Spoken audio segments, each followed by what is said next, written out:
What's going on, everybody? Good evening, good evening, good evening. So tonight, we have what I consider a pretty cool episode. More of a special episode because it's something that's kind of new to the industry, as far as their platform. Tonight, we're live with the CEO of Canna-Gen, Mark Caplin, and his COO, Dr. Anna Schwabe. And welcome, guys. Thank you for coming on. I appreciate it very much. So Canna-Gen Marketplace. We're going to get right into. We're going to get into just a quick overview of that, and then we'll get into some of the histories and stuff in the industry and whatnot. So, what was the the push to really get Canna-Gen going? What was the the aha, like this is so to speak. Well, actually, the idea from Canna-Gen was born out of my past as a grower. I was one of the first rec growers in the country out of Washington State. And I'd say about 3 years into my operation, I got the dreaded PM, powdery mildew. And I had to make the decision right on the spot to basically whack my entire crop, right? Had to get rid of everything, flowering room, bedroom, clone room, everything. At that point, I assumed falsely that I would be able to obtain new genetics from a local compliant state nursery. I figured, well, there has to be, at the very least, a directory with all these nurseries, and they would be easily accessible, and they would have listings of all their genetics. Well, none of that was true. In fact, it took me the better part of a week to even locate a compliant nursery within my own state. I ended up taking in genetics with zero documentation whatsoever, no COAs, no test results, nothing. So the reality is I brought in genetics that could have been worse off than all the ones I had just killed off. Thankfully, 12, 14 weeks later, whatever it was all beautiful flower. We bagged it, released it to the public, and I was able to contact the original sourcing for my genetics and start the process all over again. But it was that freak out moment of not being able to find replenishment genetic material in an easy way. It just blew my mind. Of course, it took me almost 10 years to actually think about Canna-Gen and get it developed, but that is where the idea was born. And shocking enough, 10 years later, when I actually did build the site, there was nothing developed like it. There just wasn't, not in this form, not for state-regulated nurseries to really get their material into state licensed cultivators. Wow. Yeah, I couldn't even imagine having to go through something that that dramatic and then not being able to find it. I know a lot of states now are in-housing the genetics and stuff like that. Is that how it was like that in Washington? Like you weren't able to outsource from other states or anything, or was that where you were at? As far as I know, there's no states that allow genetics across state lines. You have to purchase your genetics generally in-state from a compliant licensed nursery or tissue culture lab. And then, all those sales go through the compliant software, whether it's Metric or BioTrack, or well, I guess they're both the same now. But yeah, those go through the tracking software and they're entered into the system. Now you even have states like New York. I don't know where you're in right now. New York just had a crazy emergency ruling where they're actually banning the sale of genetic material from licensed state nurseries to other state licensed cultivators. Yep. It's completely misunderstanding the plant and how everything works at a cultivation center. I mean, you're literally cutting the legs out from these cultivators from being able to get replenishment material should they, meet some dire situation. It's mind blowing. New York's. I thought at first they might have gotten it right. You know what I mean? But just the way that they're opening up more dispensaries than they even need. I mean, it's insane. Every week I'm getting emails just. This open. Ago too, they had all the dispensaries have to reassess how far they were from like a school and a park or something like that. Yeah. They gave out dispensary licenses, a half a block away from schools and stuff, and didn't even realize what they were doing. So now all these guys are going to have to shut down shop, because it's incomprehensible. It's just. I mean, how do you not look where the hell you're putting a cannabis store? Like, it's literally the moral argument, is it good for, the kids to see it and all this stuff, but bam, you give a license out and put it right next to, PS 132, you know what I mean? It's incompetence, mind-boggling. At a policy level. There's so many people in charge of cannabis on a state level that know nothing about cannabis. And I mean, that's reflected in a lot of these policies and rules that just don't make sense to us that are in the industry. It's just, it sucks. Let me ask you this, Anna. This is a question I'm going to, as someone who's, like a published cannabis chemistry, cultivation, genetic variation expert, how do those insights shape Canna-Gen's scientific roadmap, following on as far as having access to the genetic materials and whatnot? I mean, so something that we have on Canna-Gen that I appreciate is the ability to upload not just photos, but also documentation. So pathogen tests, COAs, germination reports, feminization percentages, like whatever you want, genetic testing. So if you've gone through something like My Flora DNA or Burn Bio, or somebody that does a genetic test to verify, what you have as a strain compared to, whatever's out there.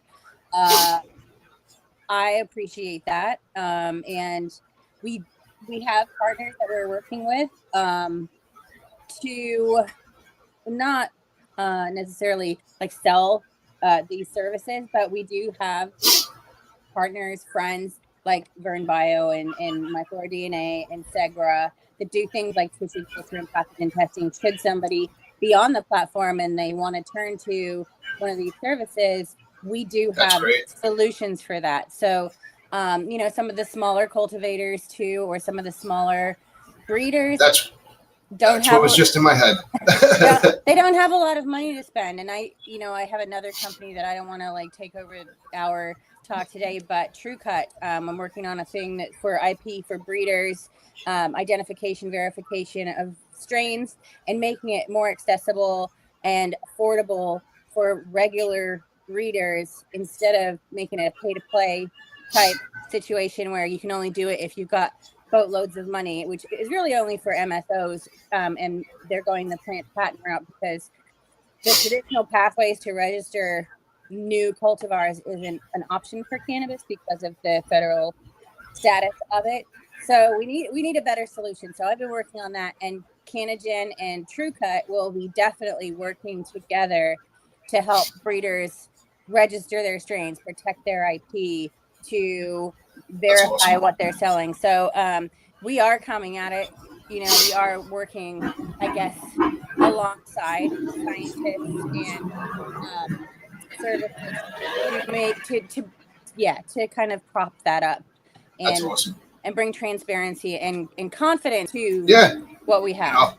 Yeah, I mean, I love that is we really understand the pain points of breeders and nurseries. That's why everything is entirely free for them on our site and will be in perpetuity. Their margins are thin. For every seed junkie out there, there's 99 other breeders that are just treading water. It's a tough business. It really is. We recognize that, and we want to support those people and really provide the service to them completely free. Nice. So here's a question.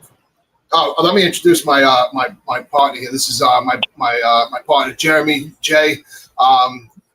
This is Mark Caplin and Anna Schwabe, Dr. Anna Schwabe, we should say.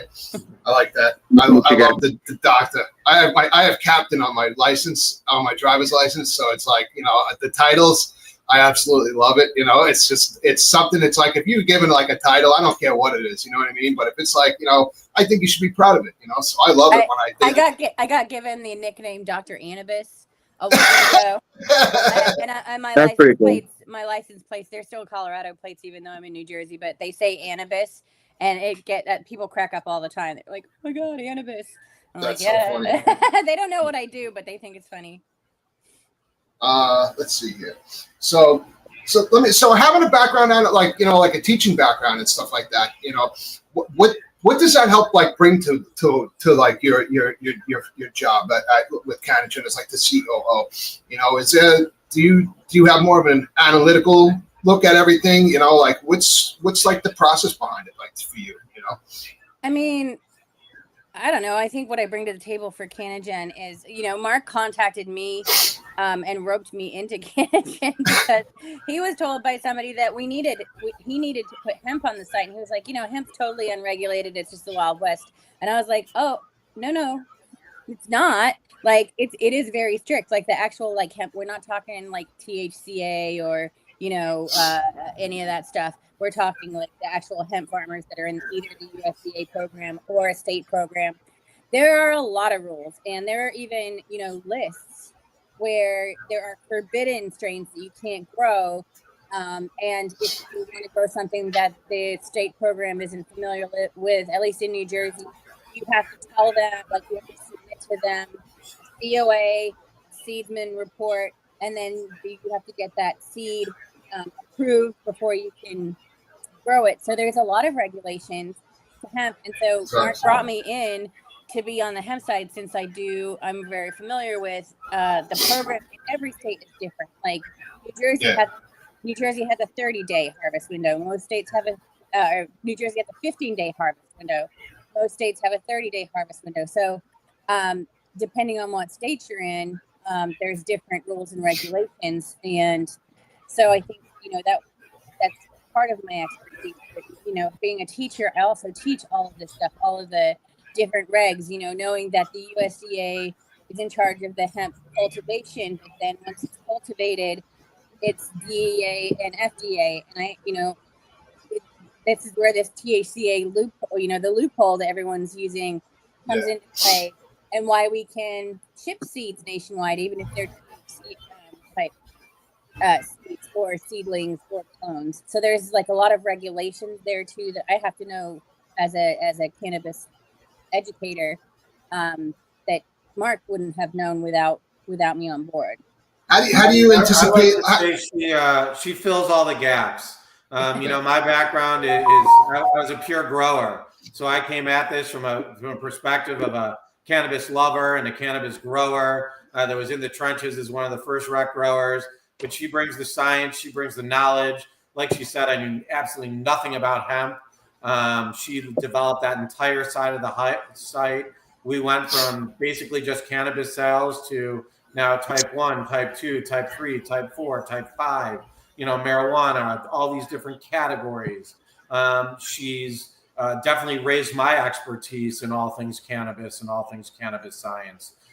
She's just really intelligent, and she's an amazing asset to our team. And another thing she's highly recognizable, and she brings credibility to the site.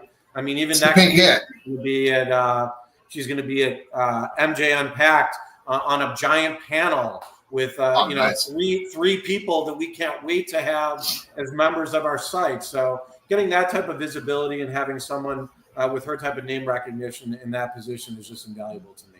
And I make kick-ass videos for Instagram. That's it. I struggle with the videos. I don't know how these kids these days are like, you know, do all this stuff with computers, and I'm like, you know, still one finger like that, you know, like a caveman, and kids are just running wild on doing these videos. And I'm like, it just doesn't process. It's crazy. You know, it's kids these days, they don't know, you know, just it's my artistic side. I have an artistic side and a science side, and they together do these things. So it's going back to you know, like the COAs, genetic validation, pathogen testing, and stuff like that. How important is the transparency in COAs, do you think, to, you know, like as far as like the broader cannabis community, you know, the whole industry almost? Like, what would you think? You know, do you think that it's either one? Either one can feel it, you know. Well, I'll go first on Anna. You can fill in the gaps, like I said. So I would say I would say that it's incredibly important. It's one of the first things, we really wanted to market to buyers and sellers. Transparency these days with so many different genetics out there and so many different sources of those genetics.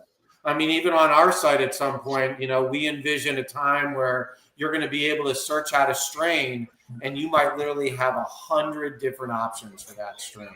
So how are you going to be able to distinguish what sets one breeder apart from another? I think the only answer to that is documentation and transparency, right?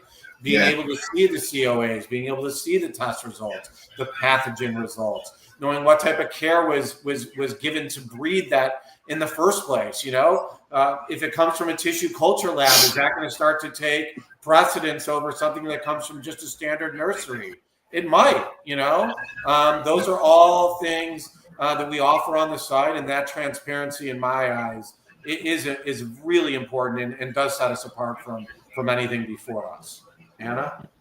Yeah, I would agree with that, and I think that with the rampant top latent viroid that is out there, and I mean, if that hits your grow, it's just going to tank your yields, and I think that it's taken a while for the industry to catch up and to realize like hop latent viroid testing is pretty serious stuff. Like you do need to get that if you're bringing something into your facility, and especially like a clone tray and you're putting it in with other clones, if they're sharing a water source and you're bringing in something with hop latent viroid, you've just infected everything. So I think that pathogen testing is super important.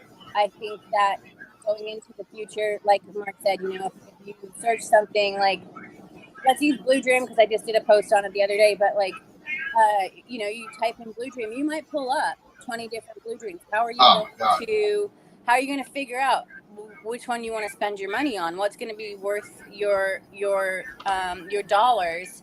Is there somebody who has a genetic test to verify that what they're going to give you is Blue Dream? Like first and foremost, I think that's going to be really important going forward, not only to, cultivators, but, breeders. They want to know what they're breeding with. And this has been a problem for a while that, the names don't match the whatever. The PhD was on. And also long term, we have a full evaluation process too. So as customers start to bring in genetics from different breeders, they can evaluate those, give that specific listing or genetic or that breeder a different star rating. Almost like a Yelp. We got this from you and it totally hermed out. What the fuck, man? Or, whatever. They can put whatever. And you guys aren't going to take that down. I mean, you know what? Like, that's how it should be. Because you know what? There's a lot of these guys that are real good at changing the narrative and keeping the narrative how they want it. And as their stuff's herming out in people's grows left and friggin' right, and they're just real good at delete, block account, and keeping the narrative to where their genetics seem top notch, blah, blah, blah. But everybody's screaming, hey, it's fucking Herman over here. Right. That on Facebook, let me tell you, having done a lot with helping growers on Facebook for the last 5 years and whatnot, I seen it. Some people would consider, on some of these sites, more high profile breeders that literally are just excellent at just, keeping everything compartmentalized and making people, look over here while they're robbing you over here kind of thing. You know what I mean? And it's disgusting. One of the other things is that we have is like, we're all about transparency, right? So one of the people that we've signed up, I won't name any names yet, but so Brothers Grimm, they have a tester right now that's out, and it's basically like stuff that fell on the table. They don't know what it is, so they just put them into packs of 10 seeds. They have, random crosses that would be great to pheno hunt with. People enjoy doing that. And so, we have somebody that signed up. He's like, I don't know, like, I feel like, I haven't really worked the lines and they're not really stable yet. And I was like, those are perfect for pheno hunting. Like we have type 2s and 3s and, some really, really good crosses. And I'm like, get them out there. Like, I think they'll do really well. People will want that stuff. Of course. Yeah, why not? There are people out there that are going to want, very stable, very, uniform genetics because they're growing to that certain, type. But I think that we're going to have something for everybody. Well, let's stay on that. Like, how do you approach building trust with users who may be new to like digital genetic marketplaces by all these layers of protection? Basically, is that like the best way, or is it going to be by those reviews? Like, how do you think the way you build trust with these people that are probably new to any of this stuff? Well, I don't think they are that new to it. I think all we're doing is kind of expanding on something they're already doing. I think if you talk to most cultivators, they're all going to have, one or two breeders or maybe one seed bank they're visiting, right? So they are familiar with some forms of online transactions. All we're doing is instead of one or two options, we're going to give you 150 options or 200 options, whatever. Yeah. I got you. Yeah. It's not unlike shopping for anything else online. When you go on Amazon and you search for T-shirts, you're going to get hit with a butt ton of T-shirts. You have to whittle it down based on what you're looking for, what your preference is, what your budget is. So it's not unlike that. If you want to get top notch and you're willing to spend the money, then maybe you're looking for something that comes with all of the genetic testing, the COAs, and all that stuff. If you are just kind of starting out, you're not really sure what you're doing, maybe you want to go to the cheaper end and roll the dice a little bit because you don't have a large budget. And just to be clear, my technical aptitude is totally in the toilet. I mean, it doesn't get much worse than my technical aptitude. So this site is very functional and easy to navigate for users of all levels. Okay, it is very easy to stroll through, identify the genetics you want to find, and it's very easy because it had to be for the founder of me. With all the like with his one that somebody just said, and like with shifting legal landscapes from state to state, and I mean some states it almost seems like it's day to day, week to week now. I mean with the crazy stuff they're coming out with. How does Canna-Gen adapt the platform and services to that? Like with constantly evolving legalities. I mean, well, just be on top of it. Because there are no transactions on the site itself, all transactions get redirected off-site to take place privately between the two parties. We don't have anything to do with the actual transactions themselves. So, I mean, we're not a middleman. We don't charge any fees or commissions. It's important to us and for the site itself that we allow these relationships to take place off-site between both parties. And they can conduct the point of sale however they see fit, set up transit however they see fit. One of the big problems right now, I know in California where I'm at, is people just not getting paid.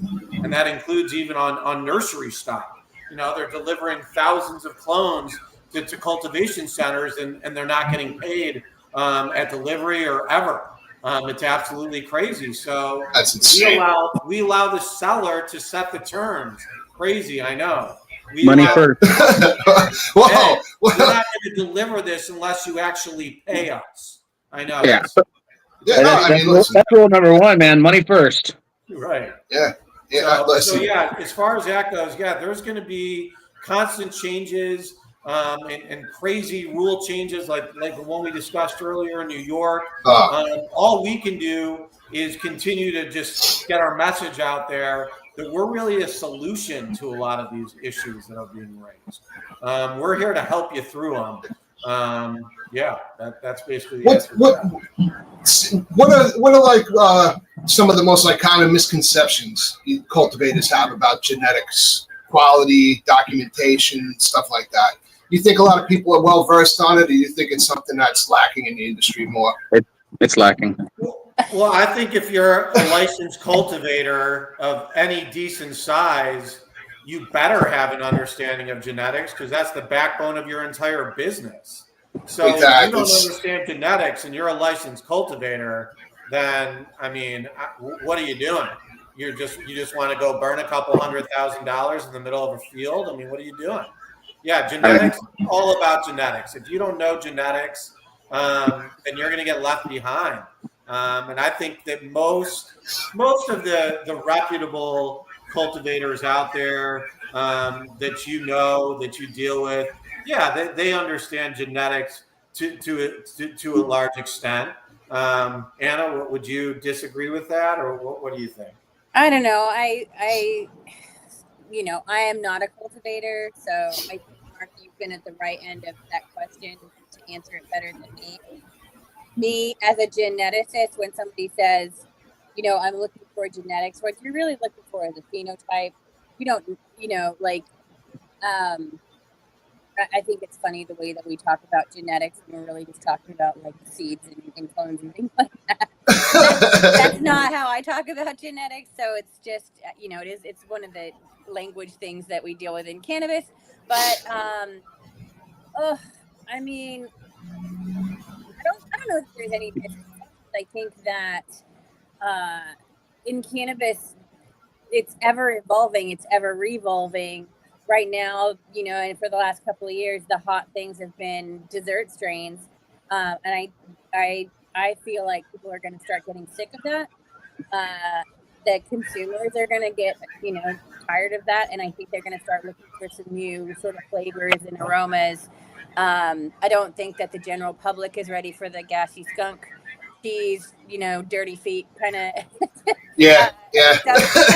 But I think that one of the things that we've been doing is really bottlenecking our gene pool because we've been on this ever persistent hunt for the highest THC.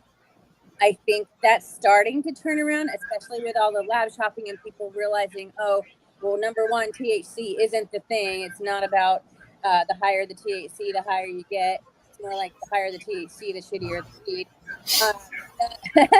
Number two is that everything's starting to taste the same. I kind of see it like Subway sandwiches. They're all different sandwiches, but they all taste like Subway. Yeah.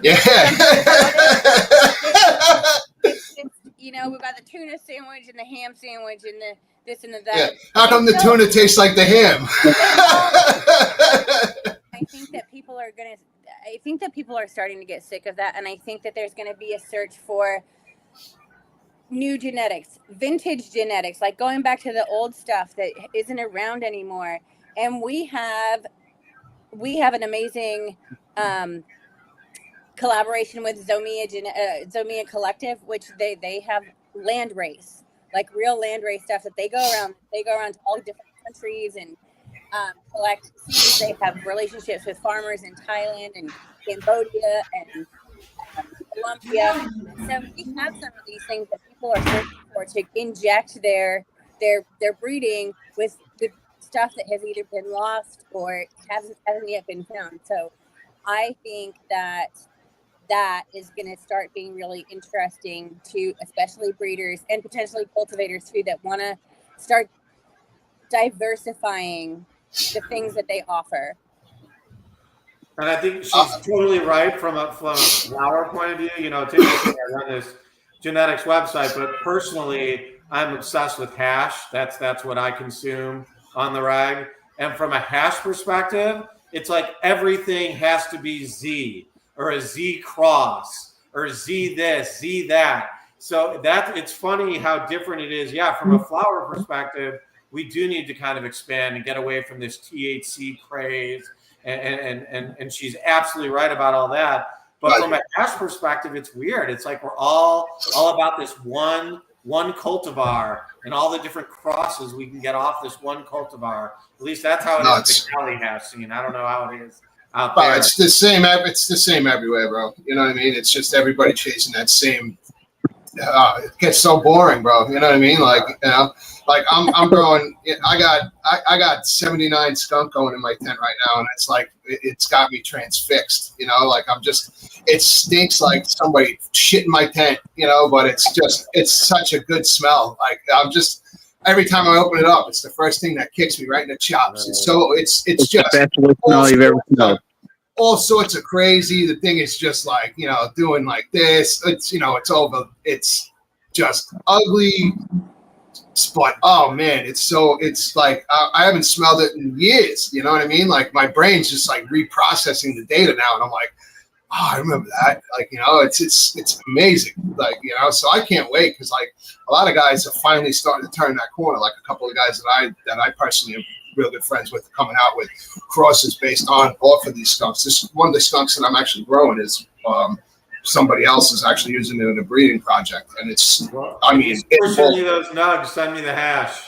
bro, it'll take you back, man. Oh, bro, I listen. I have clones of it going now. I'm gonna run them in DWC next to see how they do. But when I start re-vegging it, I'll send you some cuts if you want of it, dude. You'll love it, bro. It's so it's one of those, man. You know what I mean? Like, you know, you just get the you know, the body chills when you smell it. Like it's awesome. I haven't smelled that since I'm a freaking kid. Like the last time I mean, it's got to be like 20 years ago that I've actually, you know, it takes me back, and I'm like, oh man, I remember being at my buddy's house, and you know, and I'm like, and it just all these different replays are coming up, and I'm like, man, I can't wait to smoke this shit now, you know. It just won't. It's one of those ones that's going to take 85, 90 days probably, you know, in bloom, you know, but it's just stinks something awful. I'm so happy right now just thinking about it. Like a proud daddy. Hey, I wanted to piggyback off what Doc was saying about a disconnect between cultivators and breeders. I think one of the biggest disconnects is breeders and cultivators not working as like a team. You could per se, as far as like, let's say it's my job to make sure that I'm putting out the best genetics that I can offer, even especially as far as something that, you know, herm tendencies and things like that in that nature. And I think it's the cultivator's job to know that there are certain practices that you need to put in place that are going to mitigate chances of hermaphrodite, because you could test. Who knows the genetics better? I mean, the breeder. I mean, having the breeder. No. Oh, absolutely. That's what I'm saying. It's the breeder's job to make sure that that's up to par.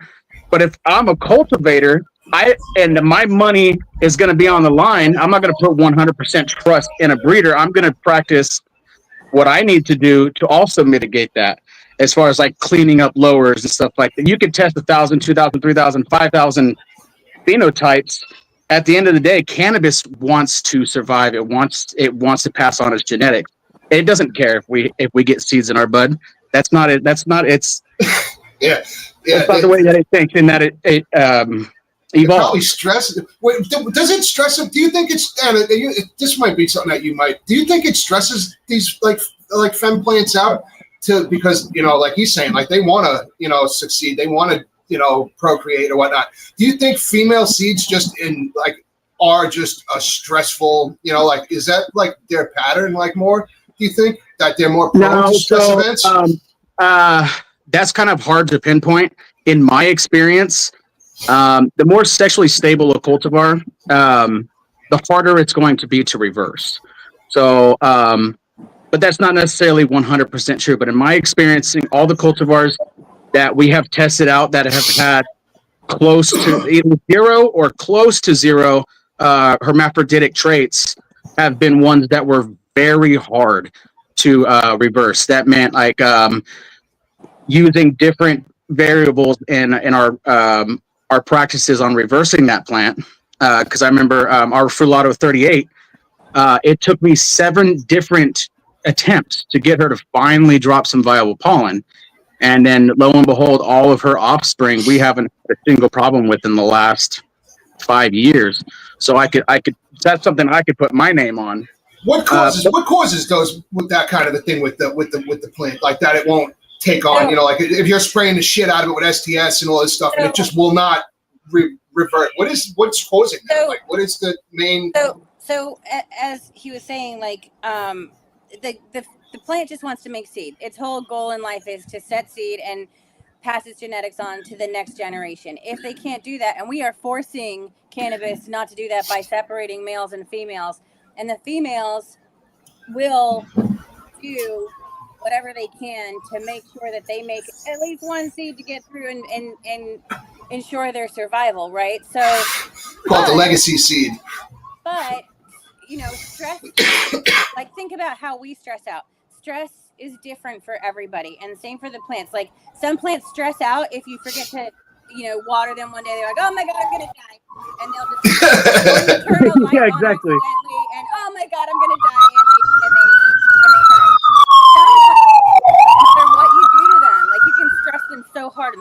won't fucking turn.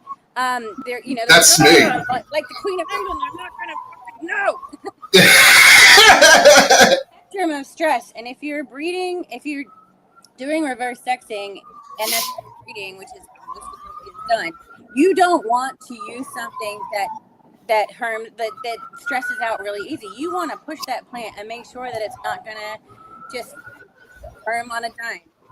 Those are the ones that you want to reverse. You don't want to be reversing ones that are all pansy and Yeah, let me tell you. He's absolutely right. That's what it boils down to. Like, if I have my STS and I spray a plant once, and then I throw it into flower, and it's got millions of male sexual reproductive parts, that was very easy to turn that. It's going to pass those traits down. Do you think that little bit of pollen that it's tossing those ones that are a real bitch? Do you think that pollen's stronger than?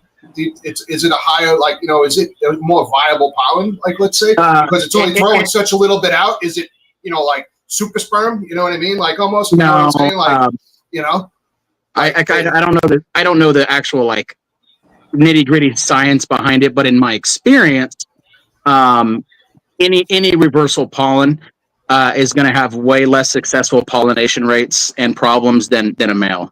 Males, that's what their DNA is for. That's what they're there for.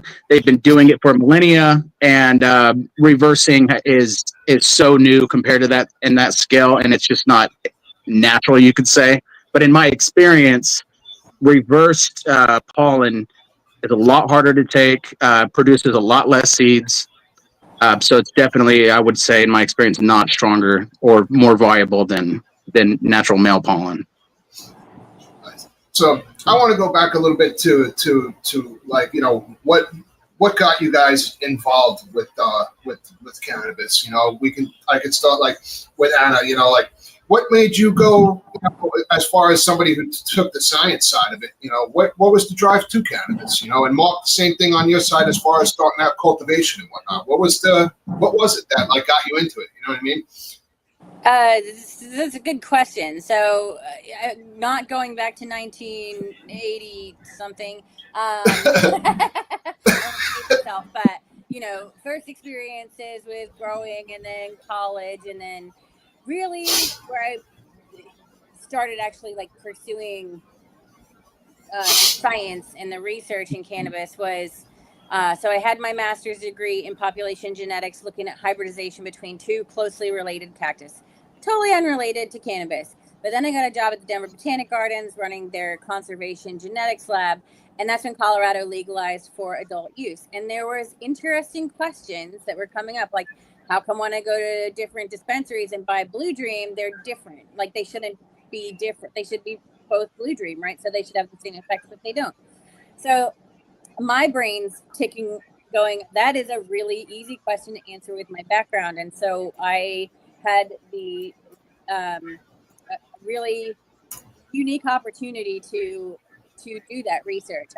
My PI that I did my master's degree, the school that I went to was very forward thinking, and actually was doing a lot of research in cannabis. And I think we had 7 different schools that were doing cannabis stuff, like the business school and the chemistry department. And so I approached my PI with a question. Like, I think this is a really good question. How come the same strain doesn't have the same effect? Are they genetically identical, or is this all messed up? Like, are they naming things wrong? Like, what's going on?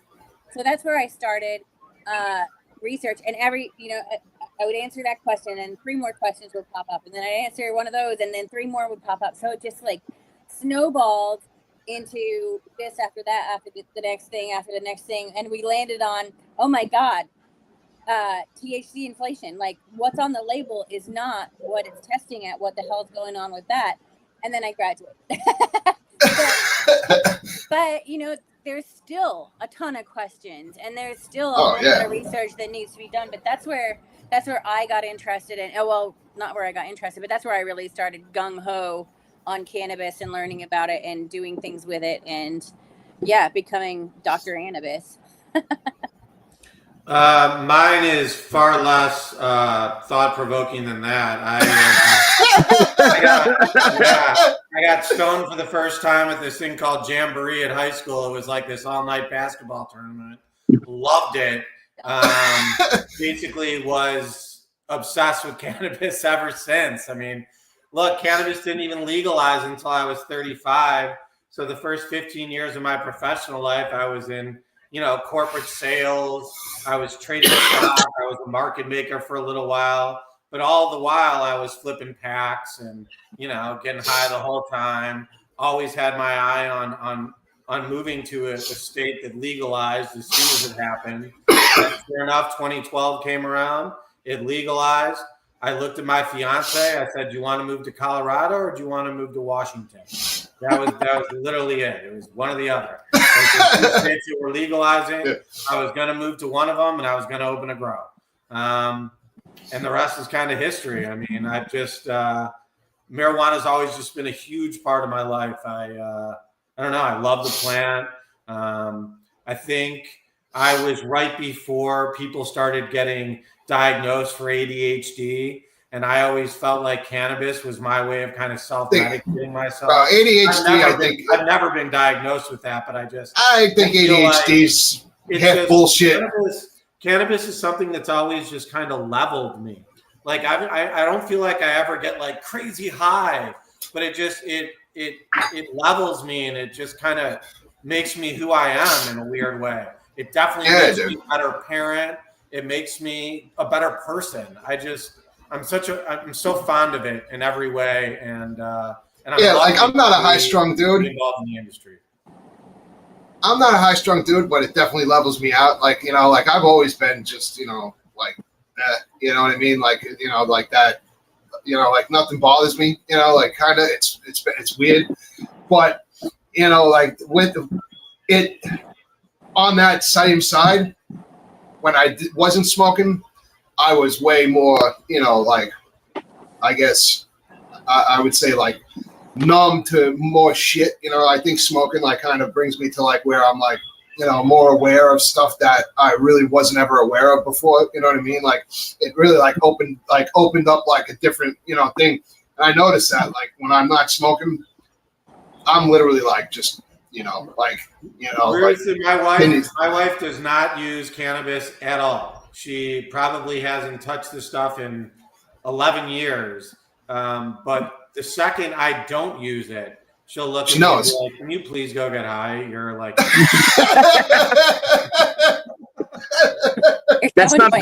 she's not asking you a question. She's telling, that's a command. She's like, "Go get high, please." Yeah. I used to work at pizza, and I had a driver that was like that. He would come in and he hadn't smoked yet, and I would be like, "Go smoke. You're being an asshole." It's like those Snickers commercials. The worst part is if you tell somebody who's a drinker that, they come back a bigger asshole. You know what I mean? Like, but with like people who smoke, like it's just like you come back, you're like doesn't matter. Like it changes you instantly. You know what I mean? You come back with that dumb Kool-Aid smile, and only those certain people notice. I think I've seen some absolutely miraculous stuff. Through just messing with different people and whatnot. That I've seen that had ailments and stuff. You using different forms. Whether it be RSO and this and that. What do you think about that kind of stuff? Do you think that where do you think the research is going to go with that stuff, man? Do you think that's going to ever happen? Do you think it's going to be really fought back from pharmaceutical companies and stuff that they don't want to unlock it? What do you think? Do you think it'll ever get to that? Oh, there's already pharmaceutical companies working with it. Really? I think that pharmaceutical companies are set up to be more the one ingredient or special formulate, like the whole plant medicine doesn't really work well with the pharmaceutical companies, but like GW Pharmacy, Epidiolex, it's a plant extract. It's not a synthetic. So I don't know, I feel like they're two different things. But being a geneticist and knowing what I know, we need to figure out first, what does the genetic, like, if we're using Blue Dream, for example, we need to know first of all that we are administering Blue Dream, and then it's having this effect. Like right Do you now, think there's records still? Do you think there's actually like clean genetics of these strains still that are that'll be able to be tested Yeah. out and whatnot? yeah, There are I definitely. do. Huh? I mean, it's a mess, but you know what? This wasn't just it's not just a cannabis problem. This has been a problem ever since before genetic testing was available. When genetic testing became available, we figured out that the wine industry, the olive industry, grapes, yeah, I already said grapes, apples, there was all kinds of things that were all messed up, and they had to do genetic tests to figure out, okay, all right, what is what? Who belongs to this? Who owns this? Who owns that? And that's where we are in cannabis right now. They figured it out in other crops, 50 years ago when we started being able to do PCR and things like that. We're just figuring it out now. And, based on my research, most of the strains had a pretty solid signal. Like if I had like 10 strains from different places, I might have like between 6 and, between 6, 7, 8 that looked really, really similar, which is good. But then I'd always have a couple of genetic outliers. So I know that there is consensus genetic. What were you seeing the most? What were you seeing the most askew? Girl Scout cookies. Really? Yeah. Completely mislabeled. Oh, well, it just the genetic signal. What is this? Does it show as anything? Does it show as like what does it show as? Like, can you actually see other things in it? Like, what is it? No, so the only thing that I got from Girl Scout cookies is that there was none of them seemed to. There was no average genetic signal. Like Blue Dream definitely had there was like 8 out of 9 were exactly the same, and then there was one outlier, and then so it was just a disaster. The Durban just poison. A mess. Durban poison was good. Sour Diesel was pretty good. ChemDog was surprisingly good. Really? Yeah. Well, ChemDog was interesting because when I was going around to all the dispensaries, there was like Chem 91 and ChemDog with DAWG and ChemDog with DOG and ChemDog 4 and ChemDog 91. And I was like, what? I don't understand what all of these are, but I know they're all labeled in some sort of ChemDog theme. So I bought them all. And then I looked up, the history of ChemDog and found out that it was like bag seed and for 1 year and for the next year. And so that all made sense then. The ChemDog 91 and the ChemDog 4 and the all of that started to make sense. And then when I got the genetics back, the genetic analysis back, there was slight differences in the genetics, but they were all different kinds of seeds. So that's the kind of thing that you would expect to see, because seeds are a little bit different. But they were all definitely like of the same lineage, and so that was really interesting. And that was, that's what you'd expect to see in a packed seed. Do you guys see bringing research to the platform? I don't think that we're going to do that in Canna-Gen, but like I said earlier, we are working with people. So for example, TrueCut, which is just beginning to launch, when people put their stuff in TrueCut, then let's say cookies goes through TrueCut, then cookies can say these are TrueCut certified. The genetics have been worked out, or somebody can say we've gone through TrueCut, we've verified that we have Blue Dream, or whatever the average consensus for Blue Dream is. So I do see that, just like in other crops where we were confused about whose olives were whose, I do see cannabis going that way. Or in the vitamin industry, like you go to the vitamin, you go to the grocery store, right, and you're set with a wall of vitamins, all these different brands, but there are some vitamins that have like the Good Housekeeping seal of approval or whatever. Yeah. You know that those have gone through specific testing, and they're more expensive, but you're going to get what they say it is. You're going to get quality. Yeah, and not a little capsule full of sawdust. So the original question was about medical benefits, right? I mean, there's no doubt that there is medical benefits to cannabis. I mean, there's no doubt. We've all seen the videos, how it prevents seizures and all that. It's insane. But I think we need to figure out that. Yeah, you're right, Mark. We need to figure out like what does what, but we need to figure out genetics first before we can match certain effects to certain strains. for. Is there any stuff that's been done as far as like, can you say like wholeheartedly, like, I know that this genetic, through testing so far is good for, blah, blah, blah, Is there a specific strain that goes to like that type of medicine? I don't know that those medicines are strain specific, are they? That's what I'm curious if there's been anything, Yeah, you know what I mean? Like, so that's what we're going to try to do with TrueCut. When we get something that's TrueCut certified, there'll be a QR code on the package when somebody buys it. They can go home and say, like, so Dr. Riley Kirk is going to head up this part of TrueCut, where she's going to come up with a set of questions that people can answer. Like, are you using this for something? What specific things are you looking for? What did it, how did you feel? Like those kinds of questions. So then we can start matching strains to specific outcomes. So that then, and it's not always going to be perfect, just like it is not perfect. But as it stands now, like let's say you take that video, right, where the guy's having a seizure right in front of us, and then someone takes we've all seen it. They take the eyedropper and drop a couple drops of oil on his tongue, and within 30 seconds, it stops. Completely stops, right? So I guess my question is, I always thought that wasn't a strain-specific hash oil. That was just something that was all. So there are caregivers that they know there are certain, like chemotypes, like certain things that they're looking for that will be good for. It's not just any plant will do. Okay. There are specific strains that work well for specific things, and these caretakers do know what those strains will be.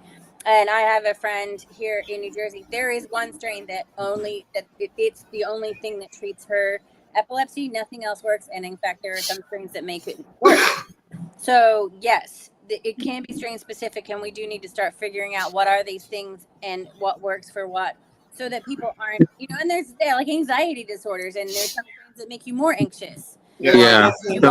I want to full circle on that. The answer is, if that research event inevitably is available, and it's available in some type of documentation form, why wouldn't that be tied to any of the genetic listings on Canna-Gen, right? It would just be another it would just be another level. Piece of documentation to give transparency to the listing. So as far, I want to kind of add on to that, and kind of on the more of like the devil's advocate side. I catch a lot of flack for this, for what I say, but as far as cannabis as a medicine, I think people need to be kind of more aware that it's not always like a cure-all. And so if you're under a doctor's care, to always follow that.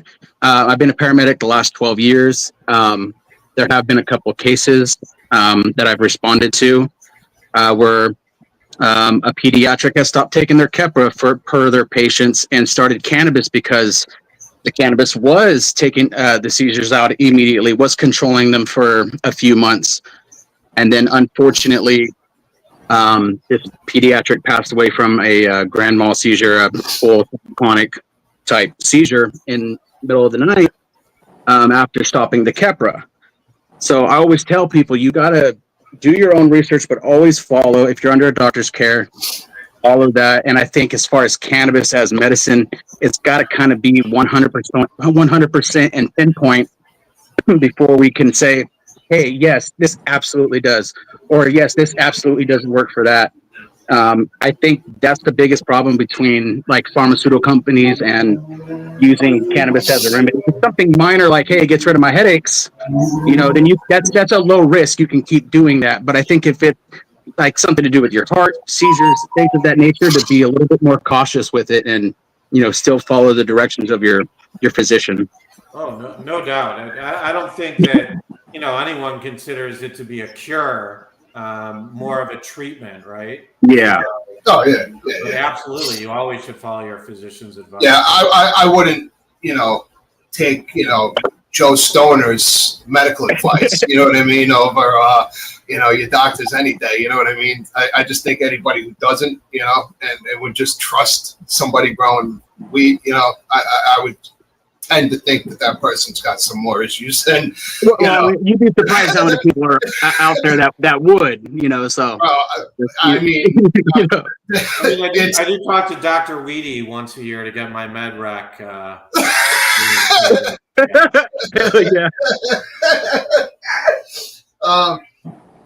let's see here. Do you think that more genetics become verified, it's going to start pushing, like the market in that direction to like where that more trusted source is going to be the, like where it's verified is going to be the gold standard now in the industry? Do you think as more stuff is Well, with everything so spread out, I think what's going to happen is, you're going to get verified genetics, but then you're going to start to realize that, wait, we're not the only game in town that has these verified genetics. They've actually started to spread out, and there's 7 different operations that have the identical genetic, right? It doesn't necessarily always stay with where it originated at. Cuts get out, and sometimes they spread. So it could settle arguments in terms of a breeder saying, well, I am the one that originally created this, and through True Cut or whatever else, we've been able to figure that out. But my cut's been disseminated across the country, and now 24 different operations have it. Here's a question for all three of you, since all three of you, you got a breeder, a cultivator, and a plant scientist. If you could snap your fingers and instantly solve one persistent challenge in cannabis genetics, what would it be? Who wants to start? This is from the audience member too. So. Oh, is it? Yeah. Well, it was sent to me. So. Okay, gotcha. So if you could snap your fingers and instantly solve one persistent challenge in cannabis genetics, what would it be? And it should be interesting because coming from three different ways of looking at it. So who wants to start this one? What's that one thing that I need to think, so someone else can go. Jay, you're on the front lines. I want to say, obviously, the major one in the room is hermaphroditic traits and fixing that between not doing the most to not pass that stuff out, But given how cannabis evolves, that's super tricky. But if you snap your fingers, it absolutely would be that, because if you're going to pass something to a huge farming operation, you don't want to ruin that for somebody. Testing, like when they text for for the sex, male, female, these like Farmer Freeman sites and whatnot. Can they mark hermaphrodites? Like, so if somebody's got like clones and whatnot, there's no way to mark it, huh? I was wondering about that. No, because so the sex tests are testing for sex chromosomes with the X and the Y, right? So the females are going to show up XX, the males are going to show up XY. But sex isn't only determined by your sex chromosomes; it's also hormones, which is why we can reverse sex plants. Like, you treat them with hormones. And that blocks ethylene production, and then they can and you can reverse so you can reverse a female to male. You can also reverse a male to female. Here's the thing. There's a company that's marketing something now that it reverses hermaphroditism. If you see a plant herm, you can spray it on the plant and it'll stop it. Is that possible to stop hermaphrodite? Like, once the plant starts herming, they're saying that they have a spray and it will stop it. The plant will stop and continue female. The hermaphrodite. You're talking about the foliar switch, right? Some shit. I seen it the other day on Instagram, and I was like, "There's no. Is that even possible to stop it?" Like, they're literally saying, if the plant is herming and you see it, pop, pop, pop, pop, pop, herming. I've never messed around with it. In this place, it'll die off. The hermaphrodite, the bananas, whatever the hell, it will die off, and the plant will continue forward and not show anymore. It will literally stop it in its tracks, is what the claim is. There's no possibility for that, right?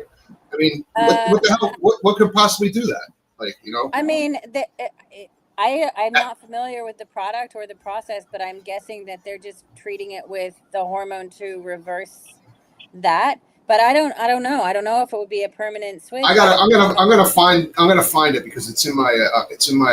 I'm almost positive it's in my feed still. I'm gonna find it. I'll message you because I'm curious. Without any expertise in that, I think if we can do things either way, if we can reverse one to create male parts and we can create one to create female parts, absolutely, we could probably have some type of product to stop that process.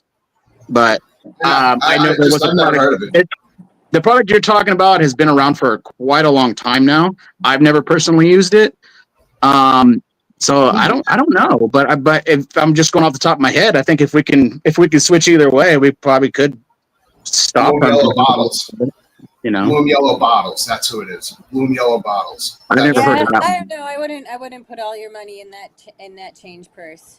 Yeah, I'm gonna. I actually now I know. I'm gonna send you the information on just to see. Yeah, if you find it, send it. I know exactly what it is. It just popped in my head. I'm not gonna get into it because but what I think a lot of people can do as cultivators can do a service for themselves is I'm a big advocate for this is cleaning up your plants.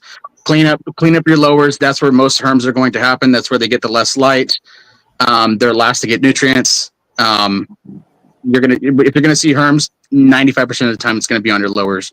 So if you lollipop and you defoliar right, you're gonna mitigate any chances if they're there of hermaphroditic traits. So I think the more airflow you have on a plant, the better. You know what I mean? Like anything you can do to up your chances. If you have a plant that's all cluttered and fucking just it's not gonna grow as good as something that's cleaned up. And it's good. It's a possibility of stress. You know what I mean? Like you're bringing in less stress. You got more ventilation. It's not so clusterfucked. It's just like a person. If you're all hairy and overgrown and whatnot, you know what I mean? You feel like shit. You know what I mean? Like you took your plant to the to a salon, a spa treatment.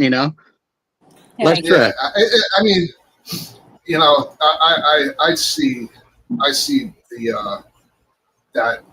I don't know that whole thing. I'm still caught on this thing with this with that spray. My brain is just clicking right now thinking about this thing because I'm going over the conversation now with the person in my head, and I'm like, I don't understand. So I got a question for you guys, both of you. Kind of a little more off topic. We were just saying.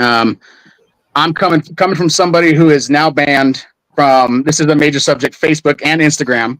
I actually love what you guys are doing. It's giving everybody a platform to where we're all ostracized from the meta world. Where do you see major growth coming from breeders like me who are being shut out from social media to be able to come over to your platform and have this freedom of and not having the fear of being shut out? And what do you expect growth to boom from something like that? Well, I don't think we're a social media alternative. No. We do have a message board, and we're going to encourage breeders and cultivators to interact there, talk about different things going on in the grow, different experiences with different cuts. We'd love those type of conversations to hold on the message board. But at the end of the day, I don't think we're ever going to be that type of alternative to social media. Obviously, what's happening with social media is just. You guys had issues on like IG too, right? You guys were getting shadow banned and stuff too, right? Yet. Look, we're ancillary. We're no hands-on plants, but even us. I've tried to boost a couple posts, and if we use cannabis or any other terms within the guts or the content of the post itself, they'll flag it and they won't boost it. But we haven't gotten kicked off yet. It's pretty clear what we do and that we don't touch plants, and almost in every ad I make it clear that all sales get redirected off site. But look, I wouldn't be surprised tomorrow morning if I wake up and they axe us and then a week later give me my account back and say, sorry, we made a mistake. But regardless, what do you think is driving that? Is it big money lobbying, something like that, to protect the bigger guys? 100%. Yep. I mean, look, I think it's indisputable that it's all gotten worse over the last 6 months. A lot of things have shifted, politically. They have me, man. But all these platforms have just been out for the kill over the last 6 months. Even LinkedIn, they seem to be suppressing a lot of cannabis material. You got to be real careful the way you word shit on that. It's unusual. I don't really understand it. But it's definitely happening. And I mean, all you got to do is, every week there's someone posting about losing an account on one or all three of those. Listen, they got all 10 of my accounts, so they can kiss my big Irish ass, It sucks. It really does. I mean, Instagram, We were doing honestly, so much good. Truth be told, in 2013, I don't know if my company has the success it has without Instagram. You know, that was the only way at that time that I could even contact retailers, you know, through, you know, direct messaging on Instagram and, you know, draw attention to my operation. And they ruined it. Starting relationships with like well-known processors like Extracted Labs at the time or someone like that. I mean, it just, Yeah. Instagram was such a vital tool for my business back then. It's just incomprehensible to me that these businesses right now don't have that tool and it's being taken away from them because I don't even know how they make contact, quite frankly, with a lot of these businesses. Let me tell you, The rebuild is brutal. I'll tell you that it's brutal. Listen. You know what? I'm lucky. You know, like you know, with you know what I've been able to what I do. You know, I survived all the shutdown. You know what I mean? And I've gained, you know, and gained more back from it. You know, so I don't look. You know, I look at it like it was one door closed, another one opened. You know, the fucking stress of how that I was going through that I didn't even realize until after it was over, and I was just like, man, like, whew, like it was more refreshing to me. You know what I mean? To have it taken away, because I've been able to refocus and do stuff that I was sitting on. You know what I mean, and whatnot. But I don't miss the stress of it, man. You know, I really don't. Running those big accounts was a fucking nightmare. Truth be told, I do think there's legal action coming if this continues, because I think there's a case to be made if a company like Instagram or Facebook for years was taking these companies' advertising dollars and now they're giving them the Heisman and completely shutting them out. Well, you're going to take my money, but now you're going to ban my account for the same thing you paid to publicize on my behalf? I swear to God, they banned Jay. They banned Jay, and they've been charging him for the last 9 months for his fucking advertising, and he's not even on the platform no more. And they keep charging his ass. It's insane. There's going to be a lawyer out there that's going to take that case, and they're probably going to lose, but they're going to take it, and they're going to make some noise with it. Yeah, I think it's what's needed, man. You know what I mean? Because it's absolutely insane. It was, you know, it's like all of a sudden it's not good anymore. You know what I mean? Like I had to shut my debit card down because they kept charging me. Yeah, that's not cool. It's insanity, dude. The way that they're treating the industry, you know. But what's the hardest part? What's been the hardest part about convincing the cannabis industry to adopt like a verified genetics marketplace? What have you been? You know, what's the hardest part about, you know? Well, I would say that there have been two hard parts for me personally. The first is where the entire platform and the premise of it, we're kind of like a monkey dancing on a razor blade, right? We need sellers to entice buyers. Buyers aren't going to join the site unless we have a whole lot of sellers. But then, even though it's entirely free for sellers and breeders, we still have to say, hey, guys, at least for the last 3 months, we've been saying, hey, come onto the site for absolutely nothing. You need to come on the site, and you're probably not going to get an order for 3 months. We just need your patience, and we need your listings because we need to build up our sellers in order to get buyers. So what we've encountered because of that is complacency, right? Sellers aren't overly eager. They don't share in our urgency to list product when there's no buyers there, even though we told them that we need them to secure those buyers. So it's kind of become like jumping through hoops, getting all the breeders and sellers to remain patient and kind of, you know, forcing them and really pushing them to sign up and place listings, even though it might not be fruitful right away. But the good news is right now we're finally starting our buyer push. We're going to get buyers enrolled on the site. We think we have enough sellers to really entice them, and we think we have enough listings. And then we feel like as soon as more and more buyers come on, more and more sellers will come on. It'll all hopefully start to work, right? Yeah.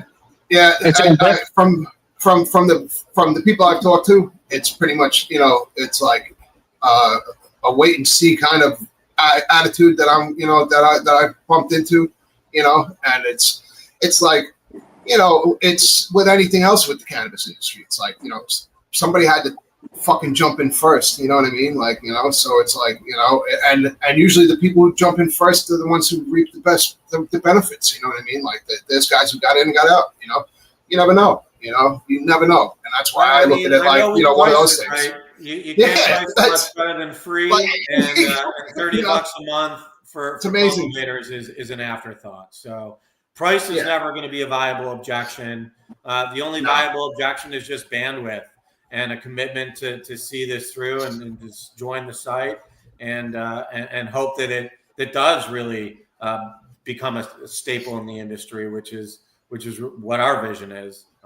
You know. Yeah, I mean, definitely hope so. We're rooting for it to do that. Do you think that Canna-Gen eventually can serve as like a repository for cannabis genetics data at some point? You know, as it develops, do you think it would take on that kind of a thing, or no? No, I think it would just be more with the individual listings themselves. Once again, they can include that documentation with those listings to give them more transparency, more credibility. But overall, no, I don't think we'll be a database for that type of information. Just, you know, let's see. Here's one. How could genetic marketplaces like Canna-Gen help combat the loss of heirloom and landrace strains?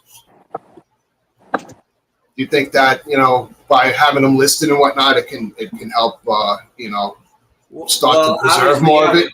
One of the largest landrace providers in the entire world on the site right now, and we'd love it if a ton of U.S. cultivators started buying her genetics, bringing them into town, and seeing how they could do with them. That's the idea, is that we're providing all these options.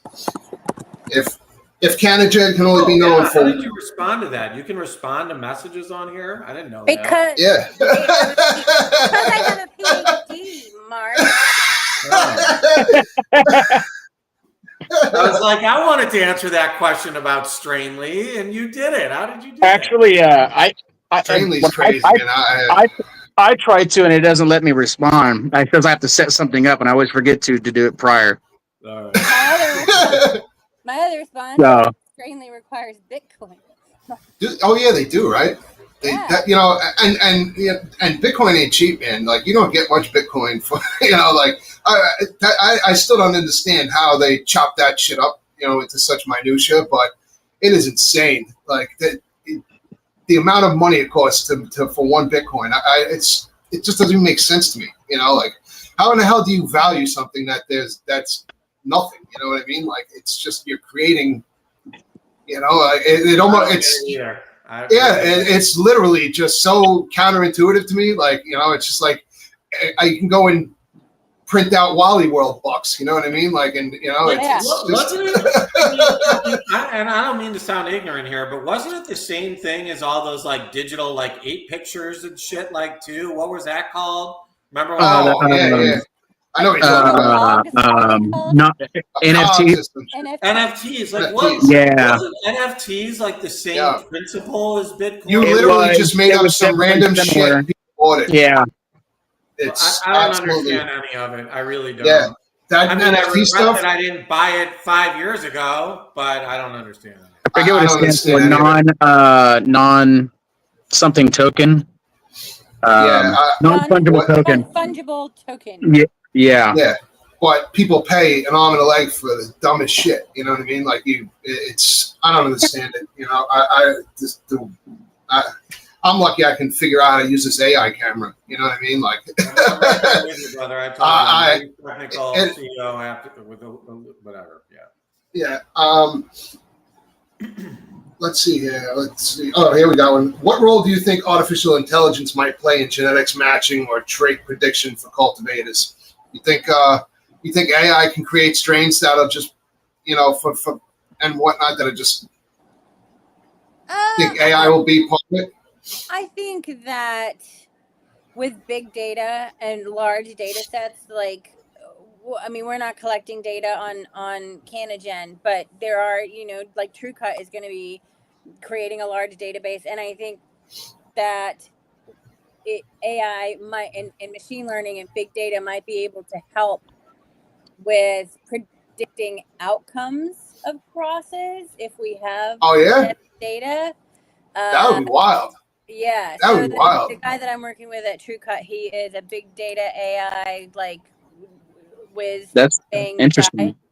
guy. Imagine. I don't know how it's gonna work, but he's Yeah. his brain. I mean, won't if you could tie AI into potential um, combinations of genetics, I mean, you Run it. could get close to predicting types of Yeah, phenotypes that might come from crosses. yeah, and you could figure out like the likelihood that something's gonna happen, and That is interesting. yeah, Yeah, that'd be badass. Like you can almost predict like terpenes and stuff, like Yeah, at that some is point. pretty badass.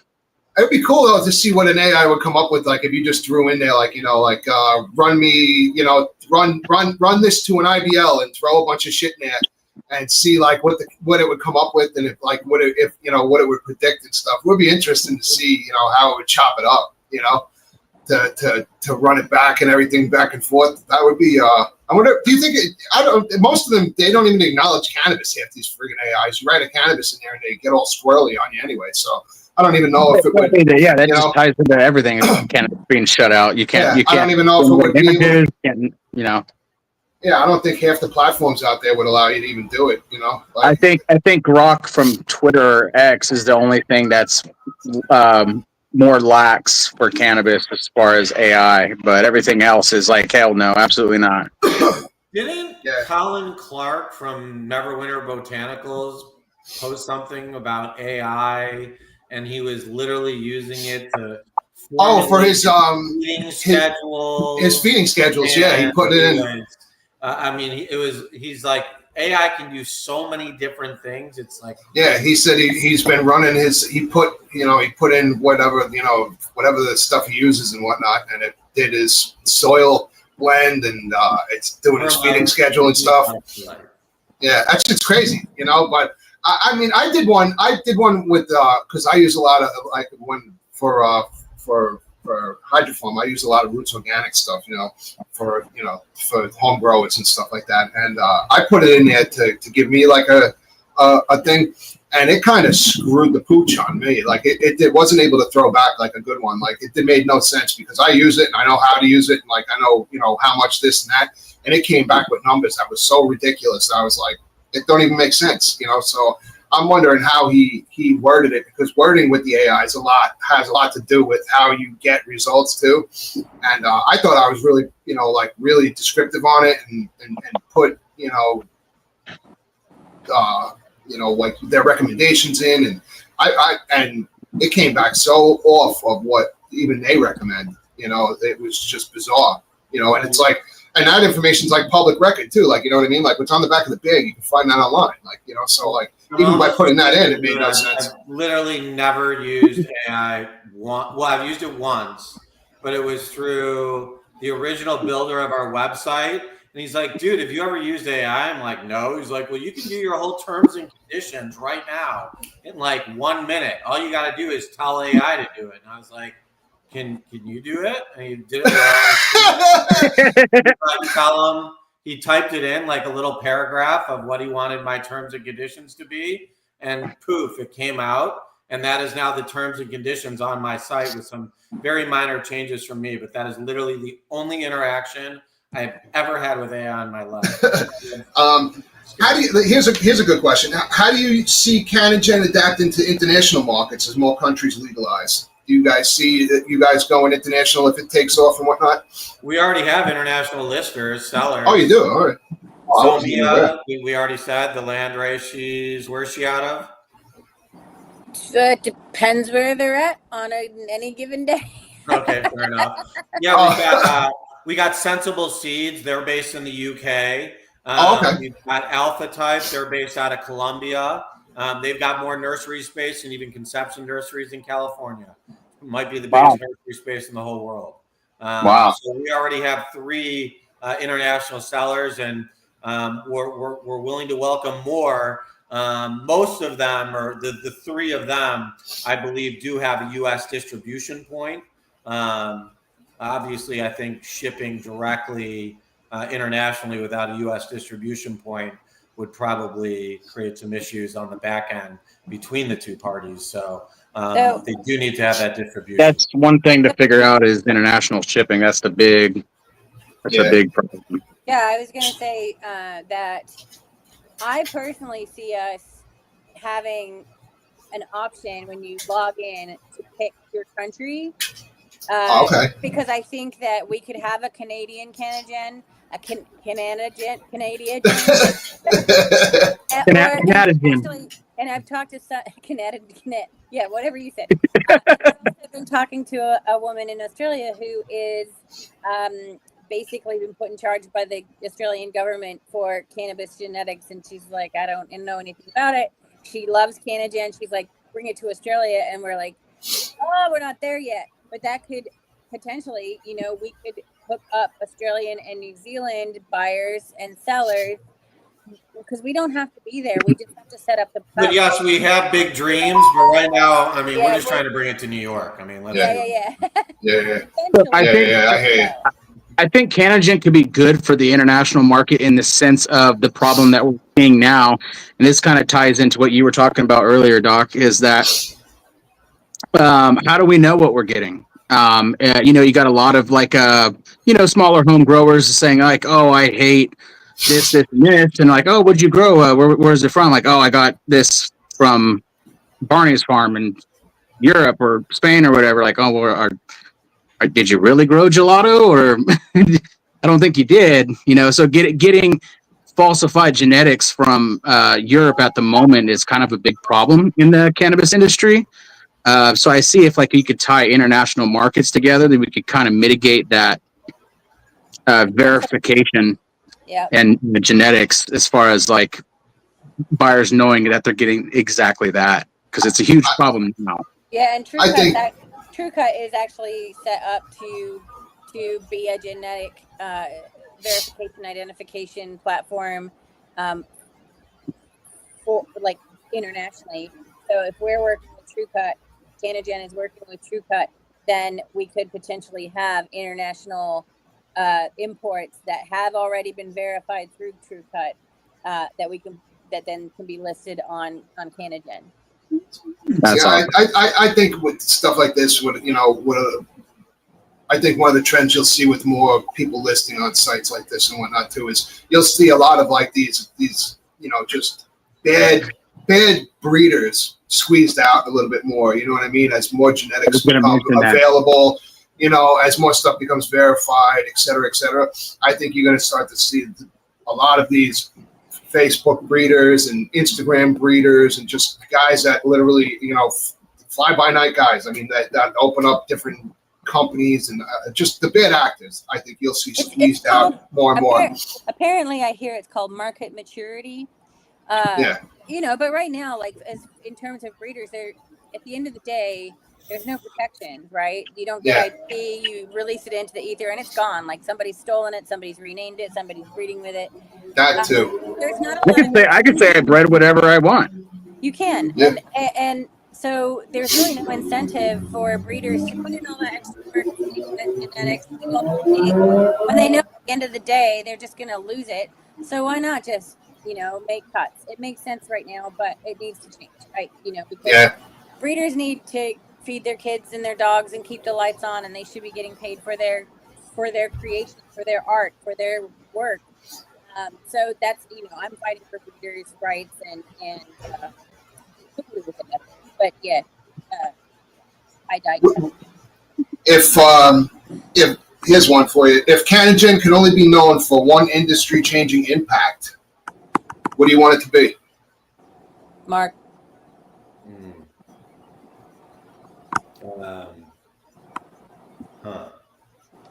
Well, one industry, I guess that we would become like a staple, a marketplace that is literally used by a majority of all cultivators in the U.S., Canada, and beyond. I mean, I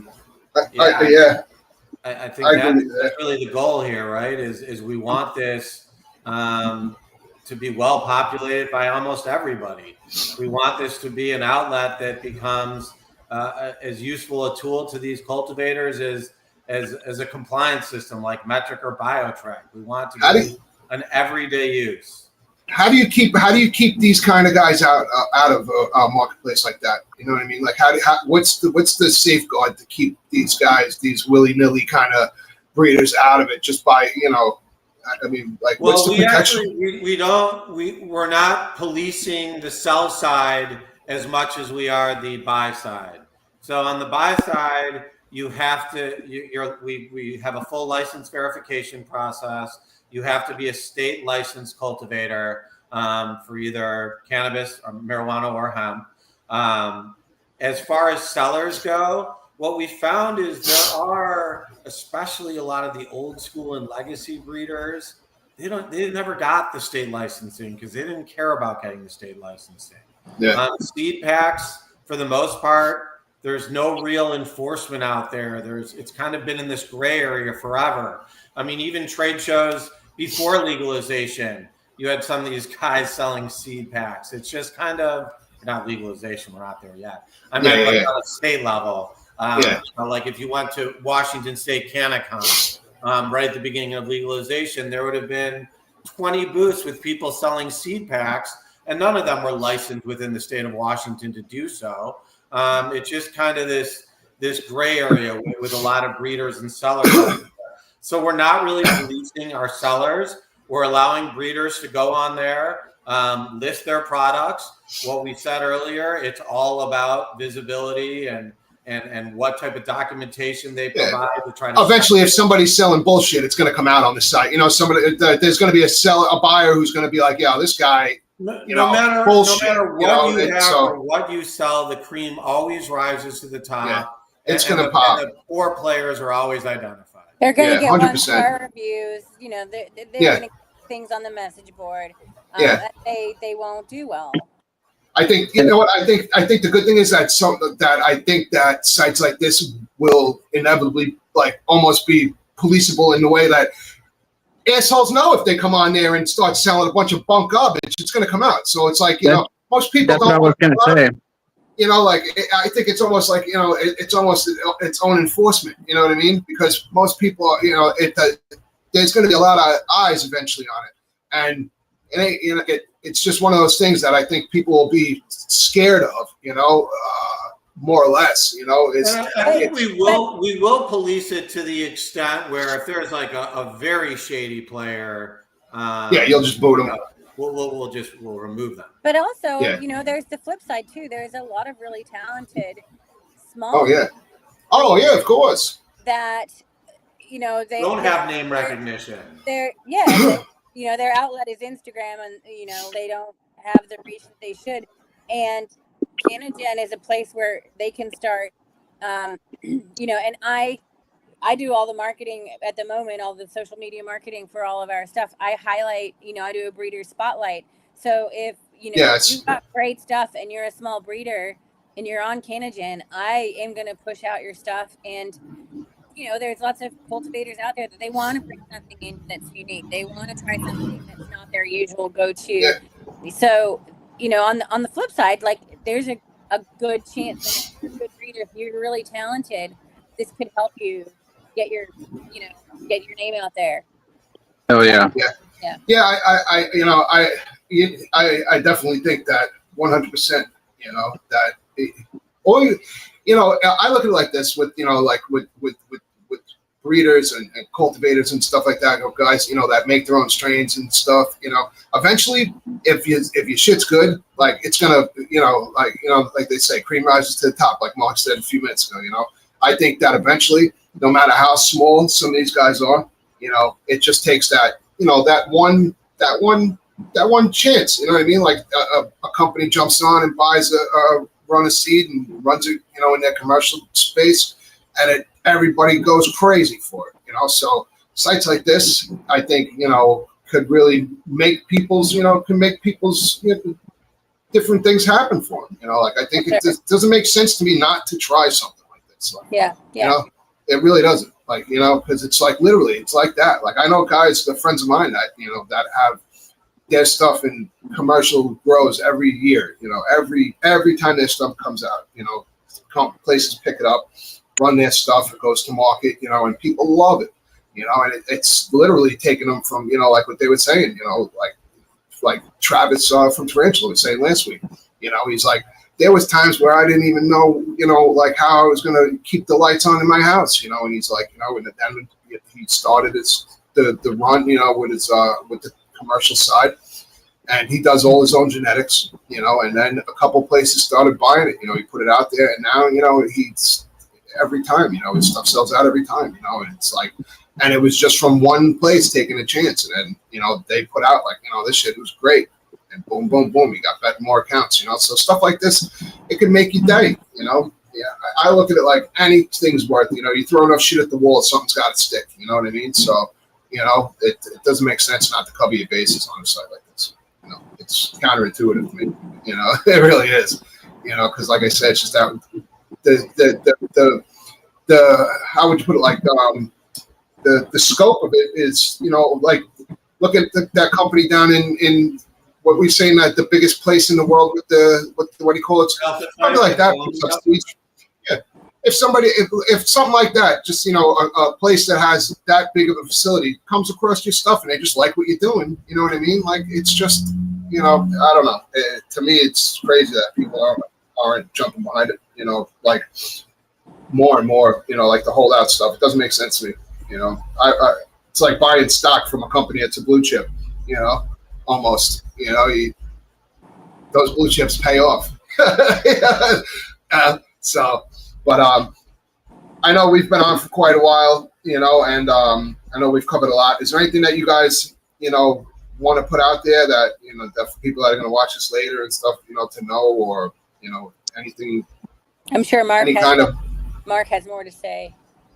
No, I guess the last thing I would say is I never answered your genetics question. I actually came up with an answer. And okay, go ahead. Thing that I would want to do on our site is I want to bring some of the old school genetics back. When I brought some seed packs out about a month ago as a sales incentive for all my independent contractors, I put them all out on a table and I sent an email out to everyone. And of course, everyone zoomed in, and some guys like, "Oh my gosh, White Widow! Oh my God, Chernobyl, Slimer!" I mean, Slimer, Jesus Christ! We were talking about Z and all these crosses and how everyone's chasing THC. Well, fuck that. I want to bring back all the old school stuff that I was smoking when I was a kid. I want to smoke. Yeah. I want to smoke some Maui Wowie. I want to smoke some Acapulco Gold. Bro, isn't what do you call it going on that Acapulco Gold mission? I want to Panama Red. I want to bring Panama all Red that mission stuff back. So if there's any way that we assist in finding those old school dudes that are still carrying those genetics and bringing those to market, and somehow are responsible for that resurgence, well then that'll be it. Well, that's like genetically, I don't know exactly who, but there's always talks of bringing the skunk back. Bring the skunk back. Where's the skunk? Katsu. Listen, Katsu, man. Katsu has the skunk. Katsu genetic wise, like Doc, what would that take to file through the lineage and to pinpoint terpenes like that down? Is that something like TrueGen could do? I mean, TrueCut. Yeah, well, we can genetically identify if somebody. So if we gathered all of the genetics out there that people think are skunk, we would be able to say, okay, so most of them look like this. In terms of what it produces, in terms of probably actually not even the terpenes, it's probably the volatile sulfur compounds, honestly, that are lending more to the skunk, but. Yeah, it wouldn't tell you that, but the people who are growing it that are getting the COAs done, and even the COAs are not going to tell you what it is. It's still the volatile sulfur compounds, which we're not even testing for yet. So we'll get there, but yeah, we could probably figure it out, especially if we've got things that we know have been crossed, or either generations from skunk crosses, or if we can get a hold of parents that we think are skunk, sort of do, like a family tree, like how you do basically how you do 23andMe and genealogy studies. We can do that same thing with cannabis. Then we could potentially identify and pinpoint and nail down those terpenes and compounds that are creating the skunk. Yeah. I mean, but that also is going to be a product of the environment and how the grower has grown it. That'd be awesome, having a cannabis 23andMe. When it was harvested, how it was cured, all that stuff is going to be part of environmental expressions people don't really think about. Oh, but they should. They are very important. Yeah, there was a question of that. Genetics only get you so far. I mean, that's the whole premise of the grow off, right? You start with the same thing. Everybody takes it home, grows it. There's always a winner. And you ask that person what they did, they're not gonna, they probably, like me, I like to mess with my environment a lot. Like I like to drought stress my plants, like I like to monkey with my stuff to get it, and like I even started using on like gassy genetics, started like using a little bit more sulfur, like foliars and stuff like that on the plant, like somebody, and not I did it with foliar. I didn't find it worked as much as putting it in the soil, like little more parts of sulfur and stuff like that. But like real gassy strains, like gelatos and stuff, by adding the sulfur and whatnot here and there, I've noticed that you get really insane, like crazy gassy strains, like where it's like kerosenes and like really different kinds of like funky stuff happening to the plant. And I did it with 2 different gelatos. I ran one without sulfur and one with it. And the one that I ran with the sulfur it was like turpentine. It was the most just noxious form of like gasoline that I would ever, accompany to gasoline.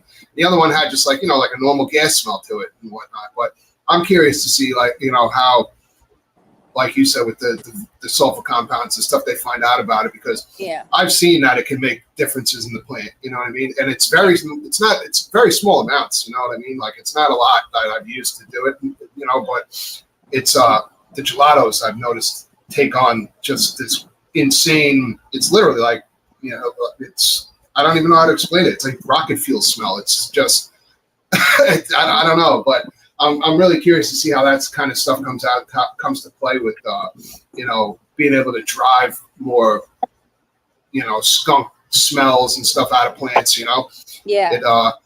It'll definitely be interesting because I've seen like 100%, that, like you said, the sulfurs and stuff like that, just adding little bits to your soil when you're growing those kind of plants, the plant expresses differently, so I'm definitely really curious about that, how that'll go, Yeah, I don't know eventually they're gonna have to figure out everything about these plants. So I'm sure eventually they'll go down those kind of roads, So but I don't want to hold anybody too much longer and whatnot, I know everybody has, stuff to do and whatnot. I actually go to work at about midnight, so I got about 2 hours of sleep to come. So sounds like me. I just wanted to, I hate the sun. I hate working in the sun. It's just, I get better results at night, and I like the way the ocean looks at night, like you just shut off the lights and you're out literally in the nothing, so it's just calming to me. So it's been my, my kind of path for a while is being a night owl, so, but I want to thank you guys for coming on. I know that you guys' time's valuable and stuff like that. And I think that we got a good message out there tonight, about the platform. I think people understand it better. I think understanding the people who run things and, like I said, humanizing stuff, not that you guys don't do that, but I think, I think it's important to have people talk about these things that are a little bit innovative in the industry, in all honesty, because nobody's got this kind of, nobody's doing this. So, to me, I'm all for it. This was fun, and you guys are gonna get me hooked on these things. I'm liking them. Hey, we'll have to have you guys. We'll have to have you guys back on for a part 2 then. That was awesome. For sure. Once everything starts taking off, and then the platform starts generating some data and stuff, I'd love to get you guys back on and see, the kind of the way it's scoping. I think that'd be definitely cool. So thank you, Mark. Thank you so much for coming on. Anna, thank you so much for coming on. You guys are both a pleasure, and I look forward to to trying to help drive the platform. You know, it's exciting. You know, I think it's going to do a lot. I really do. I think you guys have a huge role to play in the industry going forward, and it's going to be exciting to see, you know, what and with how accomplished both of you have been in the industry. You know, it's just it's going to be really cool to see, you know, the evolution of where you've been and to where this is going to go. You know, so I'm definitely stoked about it. So, guys, thank you for hanging out. And next week we have Noah Miller and Joe DeFries from Black Dog LED and Alien Hydro North America. I'll be running some of their stuff soon. I'm actually putting it together this weekend, so I'll be running their hydro system, some of their 1500 lights and whatnot, and doing some fun stuff with that. So tune in next week. And guys, thank you so much for hanging out. Jay, as always, brother. It was nice meeting you guys. Thanks for coming on. We'll be in touch. So have a good night, everybody. Thank you. Thank you for hanging out. Yeah. Bye. See you guys. Take care.